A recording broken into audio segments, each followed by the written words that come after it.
RK classes. ഇന്ന് നമ്മൾ ചെയ്യാൻ പോകുന്ന ടോപ്പിക് ആണ് റൊട്ടേഷണൽ മോഷൻ. റൊട്ടേഷണൽ മോഷൻ എന്ന് പറഞ്ഞ ചാപ്റ്ററിൽ കുറച്ച് ഇമ്പോർട്ടന്റ് ടോപ്പിക്സ് നമുക്ക് ഇന്ന് ഡിസ്കസ് ചെയ്യാം. അപ്പൊ നമ്മളെ സംബന്ധിച്ചിടത്തോളം കുറച്ച് ബുദ്ധിമുട്ടായിട്ട് വരുന്ന ഒരു ചാപ്റ്റർ ആണ് ഈ റൊട്ടേഷണൽ മോഷൻ എന്ന് പറയുന്നത്. പക്ഷേ നീറ്റ് എക്സാമിന് ഒരു 2 to 3 ക്വസ്റ്റ്യൻസ് വരെ നമുക്ക് ഈ ചാപ്റ്ററിന് പ്രതീക്ഷിക്കാം. അതായത് ഫ്രീക്വന്റ് ആയിട്ട് ഒരു 2-3 ക്വസ്റ്റ്യൻസ് റൊട്ടേഷണൽ മോഷൻ എന്ന് വരാറുണ്ട്. അപ്പൊ റൊട്ടേഷണൽ മോഷനിൽ നമ്മൾ ഇമ്പോർട്ടന്റ് ആയിട്ട് പഠിക്കുന്നത് എന്ന് പറഞ്ഞാൽ മൊമെന്റ് ഓഫ് ഇനർഷ്യ. ഏറ്റവും ഇമ്പോർട്ടന്റ് ആയിട്ട് വരുന്ന ടോപ്പിക് മൊമെന്റ് ഓഫ് ഇനർഷ്യ ആണ്. മൊമെന്റ് ഓഫ് ഇനർഷ്യ കഴിഞ്ഞാൽ നമ്മൾ ടോർക്ക് പഠിക്കും. ടോർക്ക് കഴിഞ്ഞാൽ angular momentum, then rolling motion, അങ്ങനെ പോയ ചാപ്റ്റർ. അപ്പൊ നമ്മൾ ആദ്യം തന്നെ നമുക്ക് ഈ മൊമെന്റ് ഓഫ് ഇനർഷ്യ എന്താണെന്നൊന്ന് നോക്കാം. ഈ ചാപ്റ്ററിന് നമ്മൾ ഏറ്റവും സിമ്പിൾ ആയിട്ട് പഠിക്കാൻ പോവാണ്. ഫസ്റ്റ് ടോപ്പിക് നമ്മൾ ഇവിടെ ചെയ്യാൻ പോകുന്നത് മൊമെന്റ് ഓഫ് ഇനർഷ്യ. അപ്പൊ നിങ്ങൾക്ക് എല്ലാവർക്കും അറിയാം മൊമെന്റ് ഓഫ് ഇനർഷ്യനെ റെപ്രസെന്റ് ചെയ്യുന്ന ലെറ്റർ ഐ ആണ്. മൊമെന്റ് ഓഫ് ഇനർഷ്യ റെപ്രസെന്റ് ചെയ്യുന്ന ലെറ്റർ ഐ ആണ്. അപ്പൊ ഇവിടെ ഞാൻ റോളിംഗ് മോഷന് ജസ്റ്റ് ഒന്ന് ലീനിയർ മോഷനിലേക്ക് പോവാണ്. ശ്രദ്ധിച്ചേ, ലീനിയർ മോഷനിൽ ഞാൻ ഒരു ഹൊറിസോണ്ടൽ സർഫേസ് എടുത്തു. ഈ ഹൊറിസോണ്ടൽ സർഫേസിന്റെ മുകളിൽ ഒരു ഒബ്ജക്ട് ഓഫ് മാസ് എം, ഇതിന്റെ മുകളിൽ ഒരു ഫോഴ്സ് അപ്ലൈ ചെയ്തു എഫ്. അപ്പൊ ചെറിയൊരു മാസുള്ള ഒബ്ജക്റ്റ് ആണെങ്കിൽ എനിക്ക് ഈസി ആയിട്ട് അതിനെ എന്ത് ചെയ്യാൻ പറ്റും, മൂവ് ചെയ്യാൻ പറ്റും. ഫോർ എക്സാമ്പിൾ 1 കിലോഗ്രാം മാസുള്ള ഒരു ഒബ്ജക്റ്റിന്റെ മുകളിൽ ഞാൻ 10 ന്യൂട്ടൺ ഫോഴ്സ് അപ്ലൈ ചെയ്തു. അപ്പൊ ഇവിടെ വരുന്ന ആക്സലറേഷൻ എന്ന് പറയുന്നത് നിങ്ങൾക്കറിയാം A is equal to F by M ആണ്. അതായത് 10/1 is equal to 10 meter per second square. ഈ ഒബ്ജക്റ്റിന്റെ മുകളിൽ ആക്സലറേഷൻ വന്നത് 10 meter per second square ആണ്.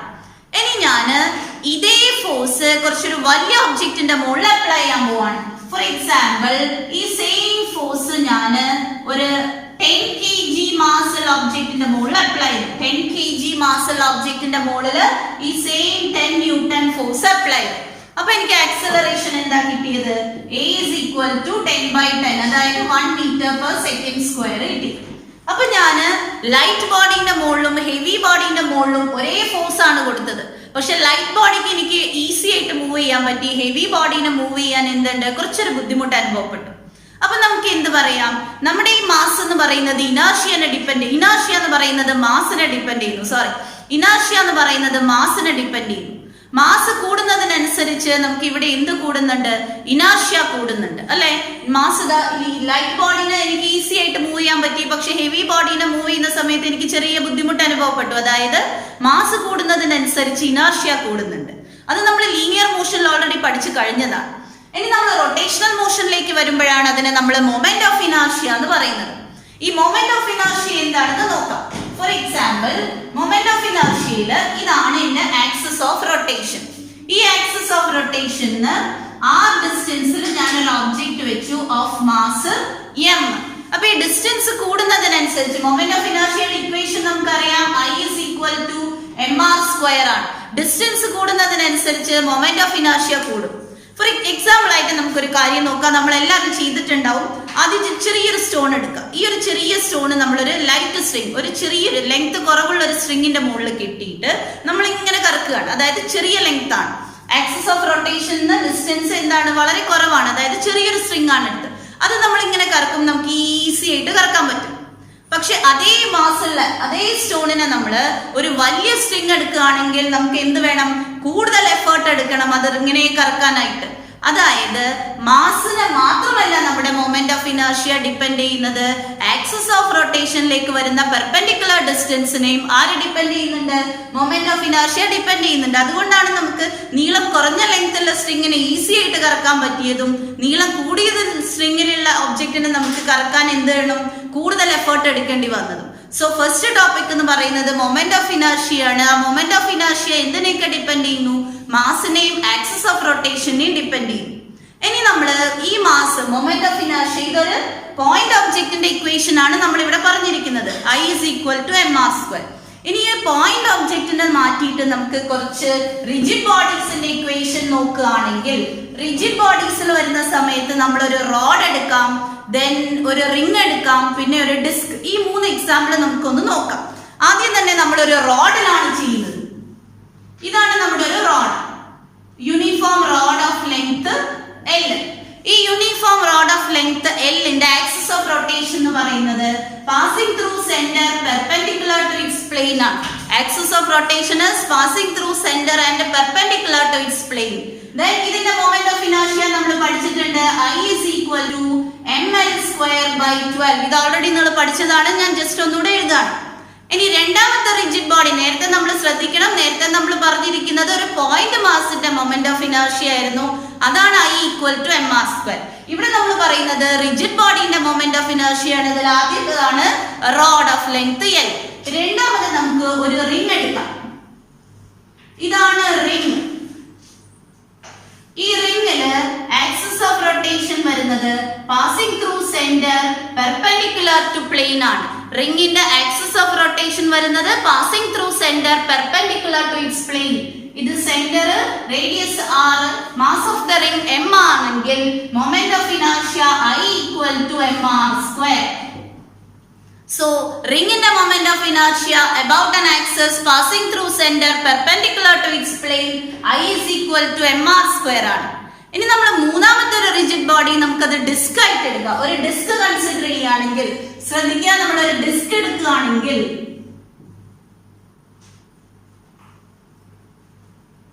ഈ ഡിസ്കിന്റെ axis passing through centre perpendicular to its plane. ഡിസ്കിന്റെ axis passing through centre and perpendicular to its plain.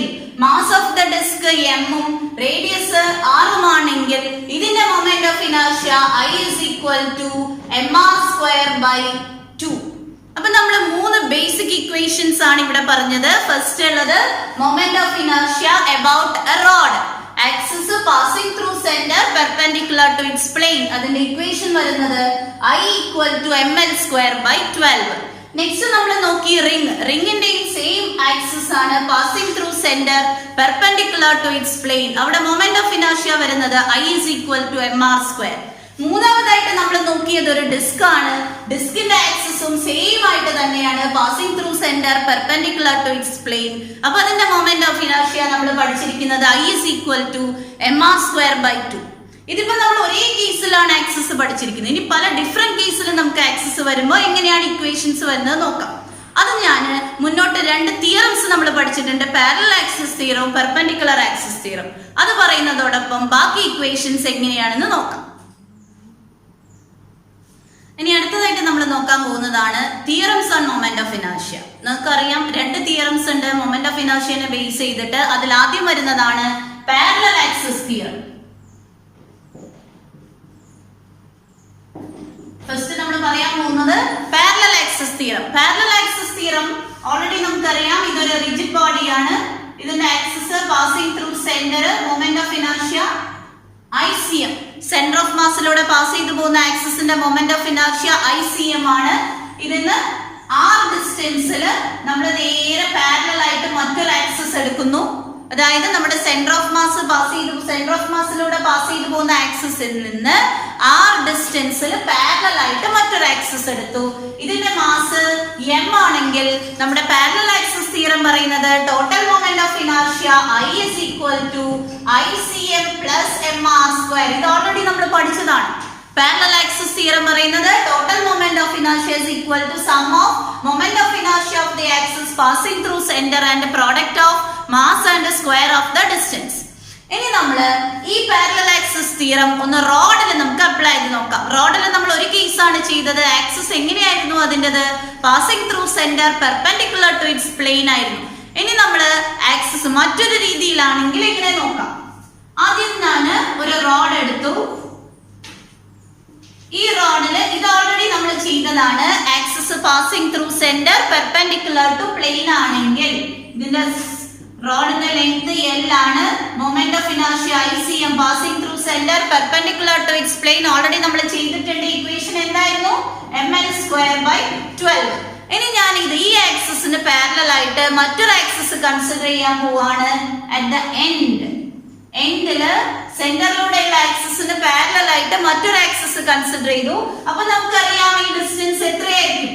നമുക്ക് എല്ലാവർക്കും അറിയാം എത്രയാ സെന്ററിന് എൻഡിലേക്ക് വരുന്ന ഡിസ്റ്റൻസ്. ഇത് L/2 ആയിരിക്കും. അതായത് നമ്മുടെ ഡിസ്റ്റൻസ് L/2 ആയി മാറി.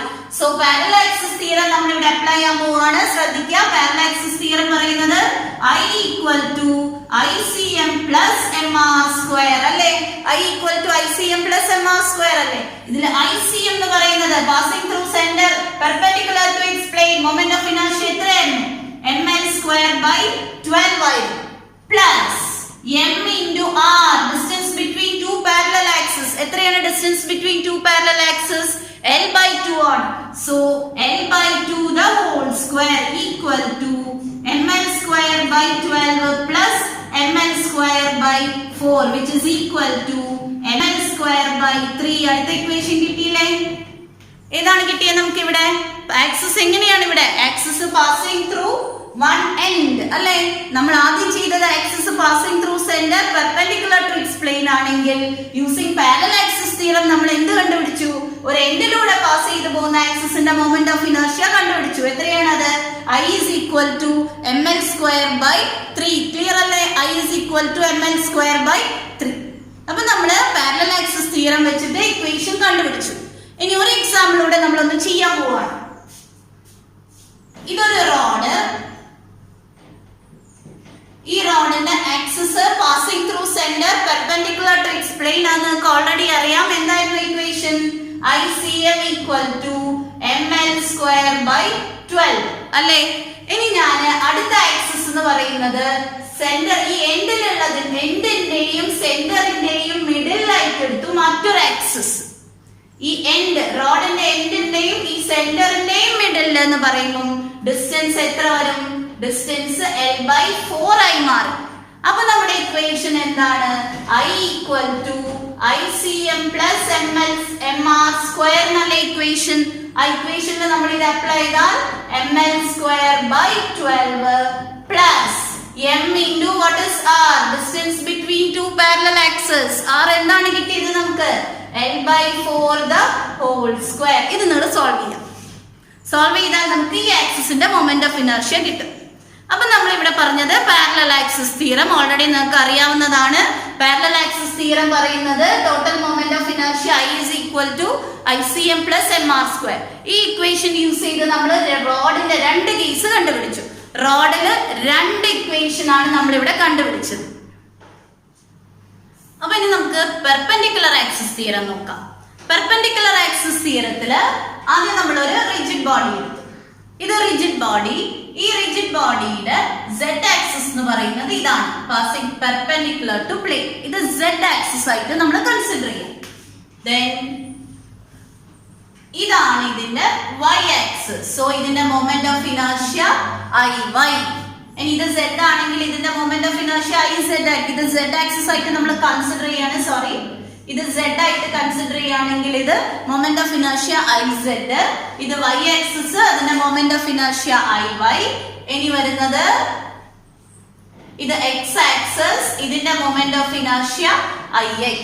സോ പെർപെൻഡിക്കുലർ ആക്സിസ് തിയറം പറയുന്നത് total moment of inertia about z axis is equal to sum of moment of inertia about x axis and y axis. IZ is equal to IX plus IY ആണ് perpendicular axis theorem. ഇനി നമുക്ക് ഈ perpendicular axis theorem വെച്ചിട്ട് moment of inertia of a ring about any diameter കണ്ടുപിടിക്കാം. moment of inertia about a ring, moment of inertia of a ring about any diameter. So we have a ring. നമുക്കറിയാം റിംഗിന്റെ mass മൊത്തം സർഫേസിലാണ് concentrate ചെയ്ത് നിൽക്കുന്നത്, ഉൾഭാഗത്ത് empty ആണ്. ഇത് ring, ഇത് റിംഗിന്റെ y axis, ഇത് റിംഗില് x axis, moment of inertia IX IY. ഇവിടെ നമുക്ക് axis passing through centre perpendicular to plane ഉണ്ട്. ഇവിടെ z ആക്സിസിന്റെ moment of inertia IZ. So perpendicular axis theorem പറയുന്നത് IZ is equal to ix plus iy. Clear അല്ലേ? Perpendicular axis theorem. Iz is equal to ix plus iy. ഇതിൽ iz എന്ന് പറയുന്നത് എങ്ങനെയാണ് axis? Axis passing through centre perpendicular to plane ആണ്. അത് already നമ്മൾ പഠിച്ചതാണ്. റിംഗിന്റെ കേസിൽ axis passing through centre perpendicular to plane ആണെങ്കിൽ മൊമെന്റ് ഓഫ് ഇനർഷ്യ വരുന്നത് mr സ്ക്വയർ അല്ലേ?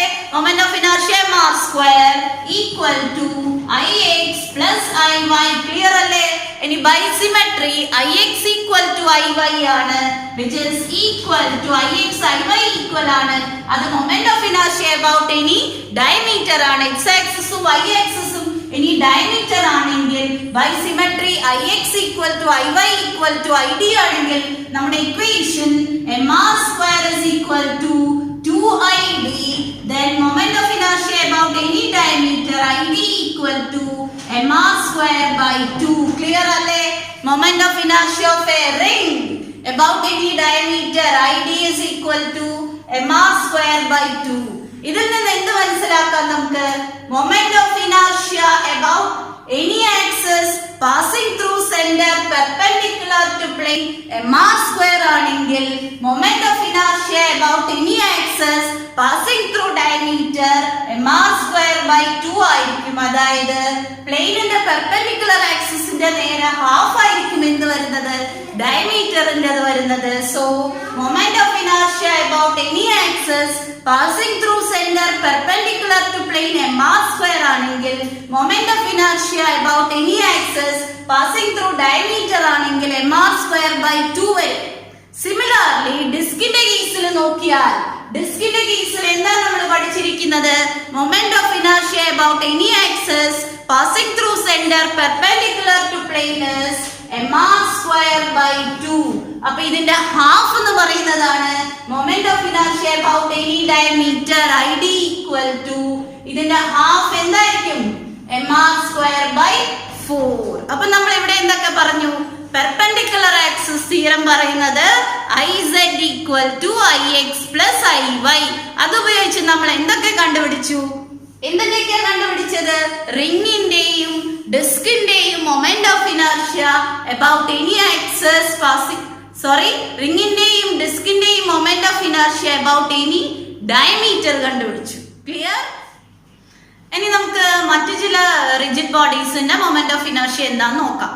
അതിൽ ആദ്യം നമ്മൾ ചെയ്യാൻ പോകുന്നത് ഹോളോ സിലിണ്ടർ ആണ്. അപ്പൊ നമുക്കൊക്കെ ഒരു ഡൗട്ട് വരും, എന്താണ് ഈ ഹോളോ സിലിണ്ടർ എന്ന് ചോദിച്ചാൽ അല്ലെ?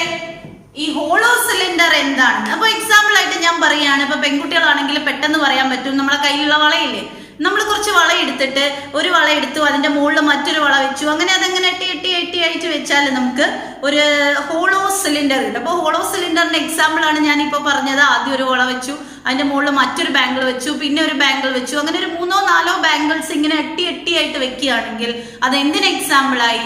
ഹോളോ സിലിണ്ടറിന് എക്സാമ്പിൾ ആയി. അപ്പൊ ഹോളോ സിലിണ്ടറിന്റെ മൊമെന്റ് ഓഫ് ഇനർഷ്യ ഓർക്കാനുള്ള എളുപ്പ വഴിയുണ്ട്. നമ്മുടെ ഈ ബാംഗിൾ എന്ന് പറയുന്നത് ഒരു റിംഗ് ആണ് അല്ലെ? അപ്പൊ റിംഗിന്റെ മൊമെന്റ് ഓഫ് ഇനർഷ്യ നമുക്കറിയാം. എന്താണ് റിംഗിന്റെ moment of inertia? mr square. അപ്പൊ കുറെ ഒരു 3-4 റിംഗ് ആണ് നമ്മൾ ഇങ്ങനെ മുകളിലായിട്ട് വെച്ചിരിക്കുന്നത്. അതാണ് നമ്മുടെ ഹോളോ സിലിണ്ടർ എന്ന് പറയുന്നത്. അപ്പൊ എന്താണോ റിംഗിന്റെ മൊമെന്റ് ഓഫ് ഇനർഷ്യ അത് തന്നെയായിരിക്കും ഹോളോ സിലിണ്ടറിന്റെയും മൊമെന്റ് ഓഫ് ഇനർഷ്യ.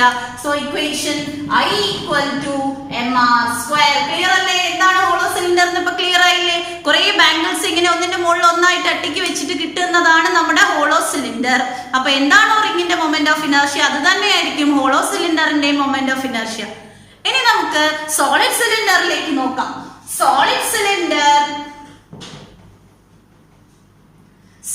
സിലിണ്ടറിന് നമ്മള് ഇപ്പോഴത്തെ ബാംഗിളിന് പകരം, അതായത് റിംഗിന് പകരം നമ്മൾ ഡിസ്ക് എടുക്കുകയാണ്. നമുക്കൊക്കെ അറിയാം നമ്മുടെ CD അല്ലേ? CD ആ CDയിൽ നടുക്കൊരു ഹോൾ ഉണ്ട്. അത് നമ്മൾ കുറച്ചു നേരത്തേക്ക് അങ്ങ് ഒഴിവാക്കുക, മൈൻഡിൽ നിന്ന് കളയാണ്. നടുവിലുള്ള ആ ഹോളിനെ നമുക്ക് അങ്ങ് മൈൻഡിൽ നിന്ന് ഒഴിവാക്കിയില്ല. അപ്പൊ അത് എന്തായി മാറി? നമ്മുടെ CD എന്ന് പറയുന്നത് ഒരു ഡിസ്ക് ആയി മാറി. അങ്ങനെ നമ്മളിപ്പോ ബാംഗിൾ വെച്ച പോലെ തന്നെ ഒരു കുറച്ച് CDs, ഒരു 4-5 CD ഇങ്ങനെ മുകളിലായിട്ട് വെച്ചിട്ടുണ്ടെങ്കിൽ അത് എന്തിന് എക്സാമ്പിൾ ആയി? സോളിഡ് സിലിണ്ടറിന് എക്സാമ്പിൾ ആയി. അപ്പൊ അതിന്റെ മൊമെന്റ് ഓഫ് ഇനർഷ്യ കണ്ടുപിടിക്കാൻ എളുപ്പമുണ്ട്. നേരത്തെ നമ്മൾ ഡിസ്കിന്റെ മൊമെന്റ് ഓഫ് ഇനർഷ്യ പറഞ്ഞിരുന്നു I equal to mr²/2. അപ്പൊ കുറെ ഡിസ്ക് ആണ് ഇങ്ങനെ മുകളിലായിട്ട് വെച്ച് നമുക്ക് എന്ത് കിട്ടിയിരിക്കുന്നത്? സോളിഡ് സിലിണ്ടർ കിട്ടിയിരിക്കുന്നത്. അപ്പൊ സോളിഡ് സിലിണ്ടറിന്റെ മൊമെന്റ് ഓഫ് ഇനർഷ്യ എളുപ്പത്തിൽ കണ്ടുപിടിക്കാം. I equal to mr²/2. Clear അല്ലേ? അപ്പൊ റിംഗിന്റെ മൊമെന്റ് ഓഫ് ഇനർഷ്യ എന്ത് തന്നെയാണോ അത് തന്നെയായിരിക്കും ഹോളോ സിലിണ്ടറിന്റെ മൊമെന്റ് ഓഫ് ഇനർഷ്യ. കാരണം കുറെ റിംഗ് മേലും വെച്ചിട്ടാണ് നമുക്ക് എന്ത് കിട്ടിയിരിക്കുന്നത്? ഹോളോ സിലിണ്ടറിന് എക്സാമ്പിൾ നമ്മൾ പറഞ്ഞത്. അതേപോലെ നമ്മൾ ഡിസ്ക് സോളിഡ് സിലിണ്ടർ എന്ന് പറയുന്നത് കുറെ ഡിസ്കുകൾ, അതായത് CD, നമ്മുടെ കയ്യിലുള്ള CDs, നടുവിലുള്ള ഹോൾ ഇല്ലാതെ നമ്മൾ പറയാണ് CDs മേലെ വെച്ചാൽ നമുക്ക് എന്ത് കിട്ടും? സോളിഡ് സിലിണ്ടർ കിട്ടും. അപ്പൊ ഡിസ്കിന്റെ മൊമെന്റ് ഓഫ് ഇനർഷ്യ എന്താണോ അത് തന്നെയാണ് ആരുടെയും മൊമെന്റ് ഓഫ് ഇനർഷ്യ? സോളിഡ് സിലിണ്ടറിന്റെയും മൊമെന്റ് ഓഫ് ഇനർഷ്യ. ഇനി നമ്മൾ പറയാൻ പോകുന്നത് hollow sphere and solid sphere.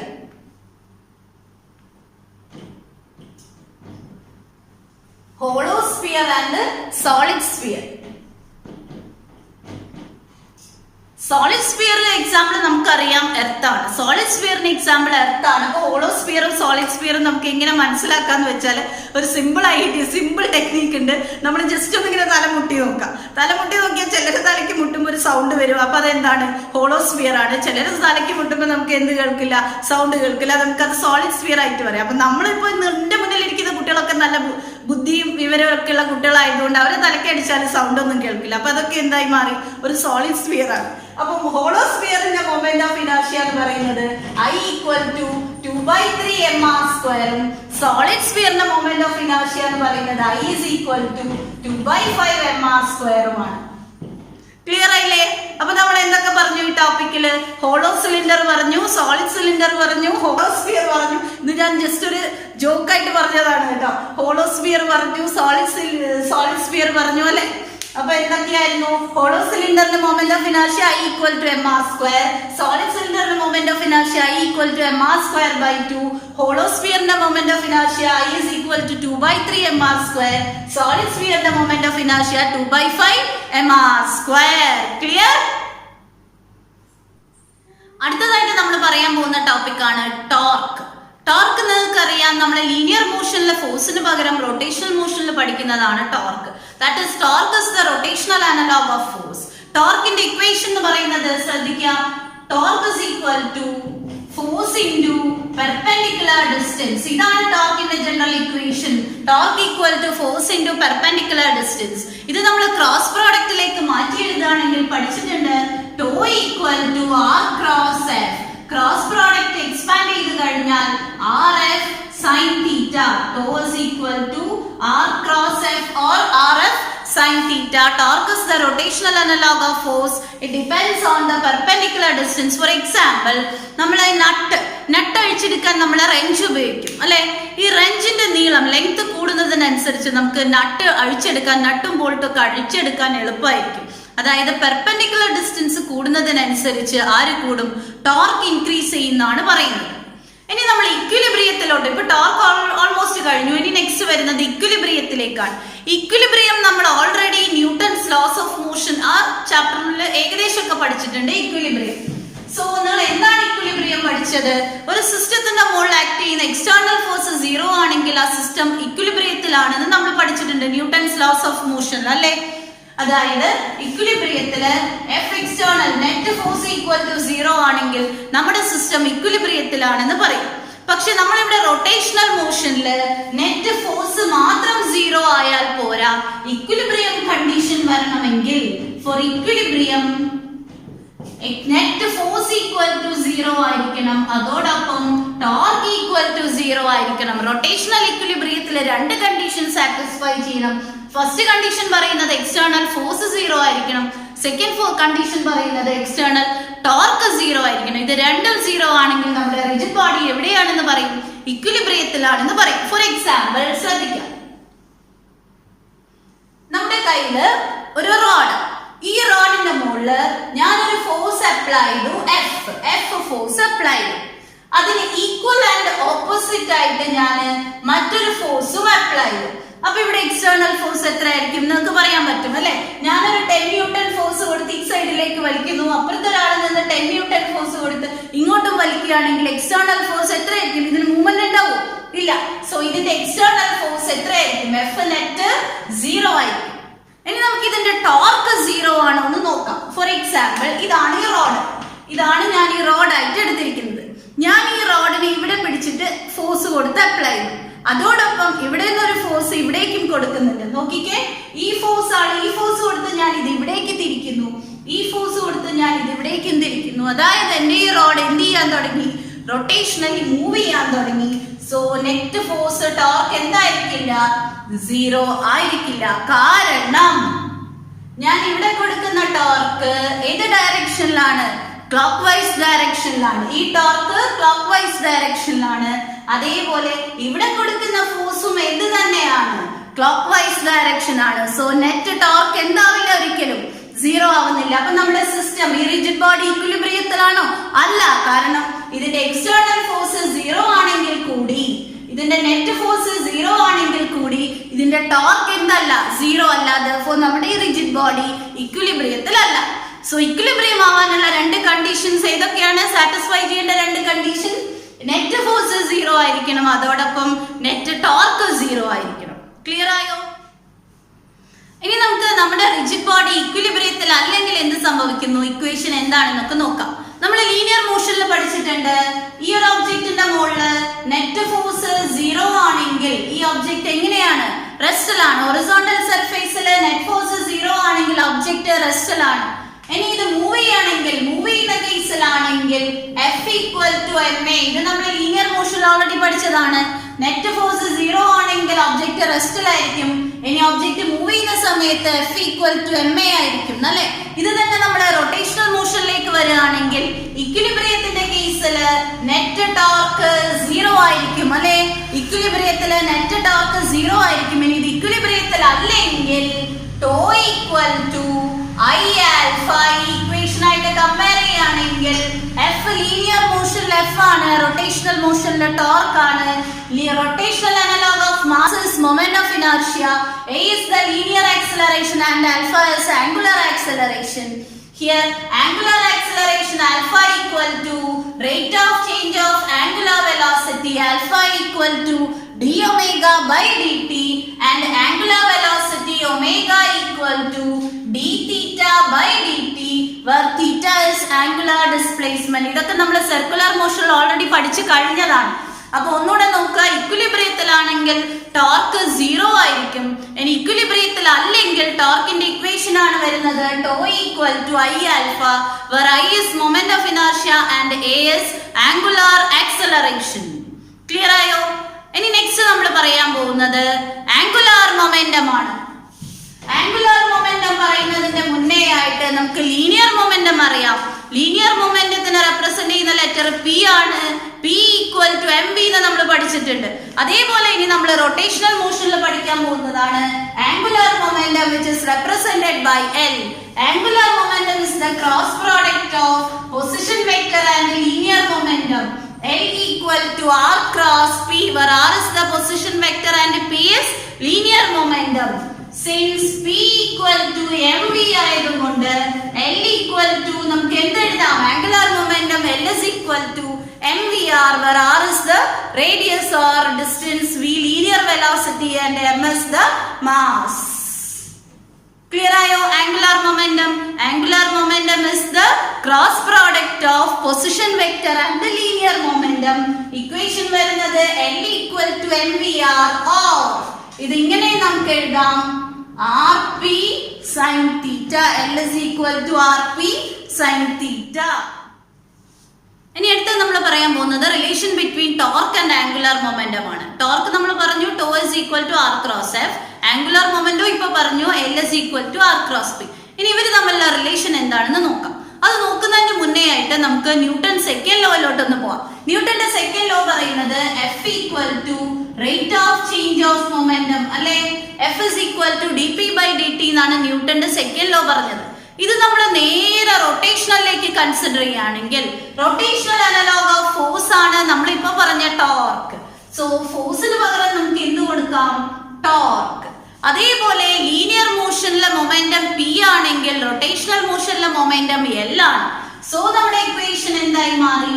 To equal to D L by D T രണ്ടും വെക്ടർ ആണ്. അപ്പൊ നമുക്ക് എല്ലാം വെക്ടർ സൈൻ കൊടുക്കാം.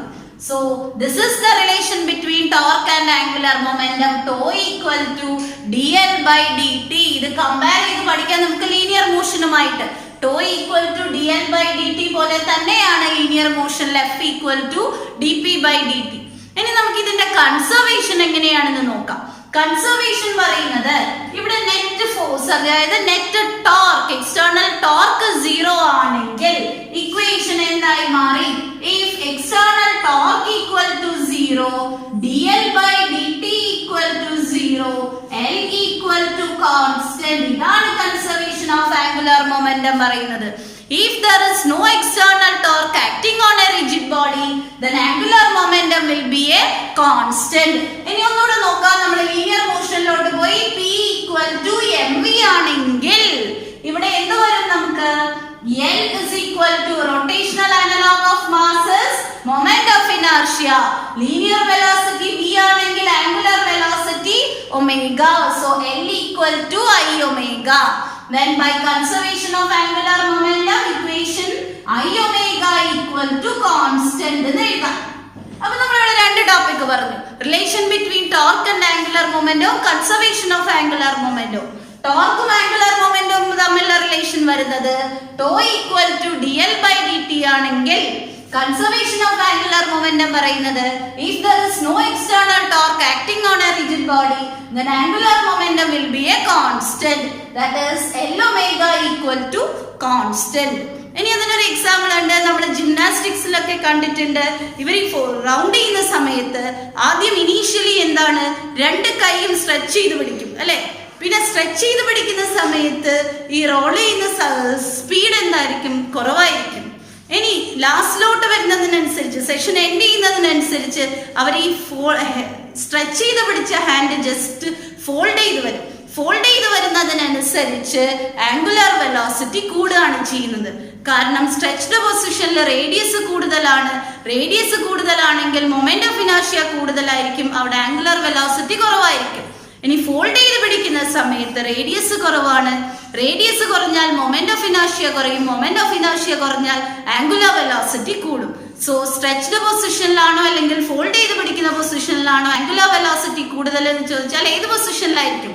ഫോൾഡ് ചെയ്ത് പിടിക്കുന്ന പൊസിഷനിലായിരിക്കും ആംഗുലർ വെലോസിറ്റി കൂടുതൽ. ക്ലിയർ? അടുത്തതായിട്ട് നമ്മൾ പറയാൻ പോകുന്നത് മൊമെന്റ് ഓഫ് ഇനർഷ്യനോട് റിലേറ്റ് ചെയ്ത് വരുന്ന ഒരു ഇമ്പോർട്ടന്റ് ടേം ആണ്. മൊമെന്റ് ഓഫ് ഇനർഷ്യനോട് റിലേറ്റ് ചെയ്ത് വരുന്ന നമ്മളിപ്പോ പറയാതെ പോയൊരു ടേം ആണ് റേഡിയസ് ഓഫ് ഗൈറേഷൻ. കേട്ടിട്ടുണ്ടാവും അല്ലെ? Radius of gyration. എന്താണ് ഈ റേഡിയസ് ഓഫ് ഗൈറേഷൻ എന്ന് നമുക്കൊന്ന് നോക്കാം. ഈ റേഡിയസ് ഓഫ് ഗൈറേഷൻ പഠിക്കാൻ വേണ്ടിയിട്ട് ഞാൻ നമുക്കൊരു ഡിസ്ക് എടുക്കും. ഇവിടെ ഇതാണ് നമ്മുടെ ഡിസ്ക്. ഈ ഡിസ്കില് ആക്സിസ് എങ്ങനെയാണ് വരുന്നത്? Axis passing through centre perpendicular to plane ആണ്. ഈ ഡിസ്കിന്റെ axis passing through centre perpendicular to plain.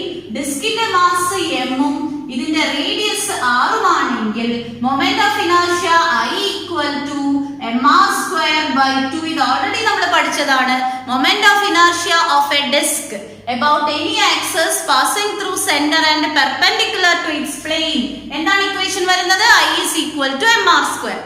ഇനി നമ്മൾ ചെയ്യാൻ പോകുന്നത് ഈ ഡിസ്കിന്റെ ടോട്ടൽ മാസ്, എൻറ്റയർ മാസിനെ നമ്മൾ ഒരു പോയിന്റ് മാസ് ആയിട്ട് കൺസിഡർ ചെയ്യും. ഫോർ എക്സാമ്പിൾ, ഇതാണ് നമ്മുടെ ആക്സിസ് ഓഫ് റൊട്ടേഷൻ. ഇവിടുന്ന് കുറച്ച് ഡിസ്റ്റൻസിലായിട്ട് നമ്മൾ ഈ എൻറ്റയർ മാസ്, നമ്മുടെ ഈ മൊത്തം ഡിസ്കിന്റെ മാസിനെ നമ്മൾ ഒരു പോയിന്റ് മാസ് ആയിട്ട് കൺസിഡർ ചെയ്തു. So this is our point mass. അതായത് ഈ ഡിസ്കിന്റെ ടോട്ടൽ മാസ് ആണ് ഈ പോയിന്റിൽ കോൺസെൻട്രേറ്റ് ചെയ്തിരിക്കുന്നത്. ഈ ഡിസ്കില് ഈ പോയിന്റ് മാസിലേക്ക് നമ്മുടെ ആക്സിസ് ഓഫ് റൊട്ടേഷൻ എന്ന് വരുന്ന ഡിസ്റ്റൻസ് ആണ് k. അതായത് ദ ഹോൾ മാസ് കോൺസെൻട്രേറ്റ് ചെയ്തിരിക്കുന്ന ആ പോയിന്റിൽ നിന്ന് ആക്സിസ് ഓഫ് റൊട്ടേഷനിലേക്ക് വരുന്ന ഡിസ്റ്റൻസിനെയാണ് നമ്മൾ എന്ത് പറയുന്നത്? Radius of gyration. അപ്പൊ ഇവിടെ മൊമെന്റ് ഓഫ് ഇനർഷ്യ എന്ത് വരും? I equal to എന്താ മൊമെന്റ് ഓഫ് ഇനർഷ്യന്റെ ഇക്വേഷൻ നമ്മൾ പഠിച്ചത്? It is the product of mass and square of the distance. അപ്പൊ ഇവിടെ I equal to mk² എന്ന് വരും. ഇത് രണ്ട് സെയിം അല്ലേ? ഇത് ഡിസ്ക് ആണ്. ആ ഡിസ്കിനെ നമ്മൾ ഒരു പോയിന്റ് മാസ് ആയിട്ട് കൺസിഡർ ചെയ്തതാണ് ഇത്. ആ പോയിന്റ് മാസ് ആക്സിസ് ഓഫ് റൊട്ടേഷനിലേക്ക് വരുന്ന ഡിസ്റ്റൻസ് ആണ് റേഡിയസ് ഓഫ് ഗൈറേഷൻ. ഈ രണ്ട് ഇക്വേഷൻ നമ്മളൊന്ന് ഇക്വേറ്റ് ചെയ്യുകയാണെങ്കിൽ നമുക്ക് എന്ത് കിട്ടും? mk square equal to mr square by 2 എന്ന് കിട്ടും അല്ലേ? ഈ രണ്ട് ഇക്വേഷൻസും നമ്മൾ കമ്പയർ ചെയ്തു. നമുക്ക് രണ്ട് സൈഡിലും കട്ട് ചെയ്തു. k equal to root of r square by 2 എന്ന് കിട്ടും. അതായത് r ബൈ റൂട്ട് 2. ഈ കേസില് റേഡിയസ് ഓഫ് ഗൈറേഷൻ എന്താ കിട്ടിയത്? k equal to r by root 2. അങ്ങനെ ഓരോ ഡിഫറെന്റ് കേസിലും നമുക്ക് റേഡിയസ് ഓഫ് ഗൈറേഷൻ കണ്ടുപിടിക്കാം. ഇവിടെ ഇപ്പൊ നമ്മൾ എക്സാമ്പിൾ ആയിട്ട് എടുക്കുന്നത് ഡിസ്കിനെയാണ്. സോ ഇപ്പൊ നമുക്ക് റേഡിയസ് ഓഫ് ഗൈറേഷൻ എന്താന്ന് ക്ലിയർ ആയിട്ടുണ്ടാവുമല്ലോ. എന്താണ് റേഡിയസ് ഓഫ് ഗൈറേഷൻ പറയുന്നത്? ടോട്ടൽ മാസ് കോൺസെൻട്രേറ്റ് ചെയ്ത് നിൽക്കുന്ന ഒരു പോയിന്റ് എടുത്ത് ഈ ഡിസ്കിന്റെ ടോട്ടൽ മാസിനെ നമ്മൾ ഒരു പോയിന്റിൽ കോൺസെൻട്രേറ്റ് ചെയ്തു. ആ പോയിന്റിൽ നിന്ന് ആക്സിസ് ഓഫ് റൊട്ടേഷനിലേക്ക് വരുന്ന ഡിസ്റ്റൻസിനെയാണ് എന്ത് പറയുന്നത്? റേഡിയസ് ഓഫ് ഗൈറേഷൻ എന്ന് പറയുന്നത്. ഇപ്പൊ നമ്മൾ ഈ ചാപ്റ്ററുമായിട്ട് ബന്ധപ്പെട്ട് മൊമെന്റ് ഓഫ് ഇനർഷ്യയും അതിന്റെ റേഡിയസ് ഓഫ് ഗൈറേഷനും ഒക്കെ പറഞ്ഞു. ഇനി നമുക്ക് ടോർക്കും ആംഗുലർ മൊമെന്റും അതിന്റെ കൺസർവേഷനും ഒക്കെ എന്താന്ന് നോക്കാം. ഇനി നമുക്ക് kinetic energy of a rolling body നോക്കാം. Kinetic energy of a rolling body. അപ്പൊ നമ്മൾ ഇവിടെ ഒരു ഇൻക്ലൈൻഡ് പ്ലെയിൻ എടുത്തിട്ടുണ്ട്. ഇവിടെ ഒരു body of mass m and radius r. ഇത് റോൾ ചെയ്ത് വരികയാണ് താഴേക്ക് with linear velocity v and angular velocity omega. അപ്പൊ നമുക്കറിയാം ടോട്ടൽ കൈനറ്റിക് എനർജി എന്ന് പറഞ്ഞാൽ total kinetic energy is the sum of linear kinetic energy and rotational kinetic energy. Linear kinetic എനർജിന്റെയും rotational kinetic എനർജിന്റെയും സമ്മാണ് നമുക്ക് ഇവിടെ എന്ത് വരുന്നത്? റോളിംഗ് ബോഡിയുടെ kinetic energy. Linear kinetic energy നമ്മൾ ചെറിയ ക്ലാസ് മുതൽ പഠിക്കുന്നുണ്ട്. ലീനിയർ കൈനറ്റിക് എനർജി എന്താണ്? ഹാഫ് mv സ്ക്വയർ ആണ്.